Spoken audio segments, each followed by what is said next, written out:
దర్శనానికి వచ్చే భక్తులు ఇకపై ఆలయ పరిసరాల్లో ఫోటోలు లేదా రీల్స్ తీయడం సాధ్యం కాదు. ఆలయ పవిత్రతను కాపాడాలనే ఉద్దేశంతో ఆలయ కమిటీ సభ్యుడు వినీత్ పోస్తి తెలిపారు.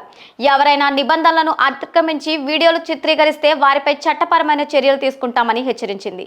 భక్తులు క్రమశిక్షణతో వ్యవహరించాలని, సహకరించాలని అధికారులు కోరుతున్నారు. సాధారణ భక్తులకు స్వామివారి దర్శనం ప్రశాంతంగా ఎలాంటి ఆటంకాలు లేకుండా సాగాలనేదే ఈ ఆంక్షల ముఖ్య ఉద్దేశం. సోషల్ మీడియా మత్తులో చాలా మంది ఆలయ మర్యాదలను మర్చిపోతున్నారని కమిటీ గుర్తించింది.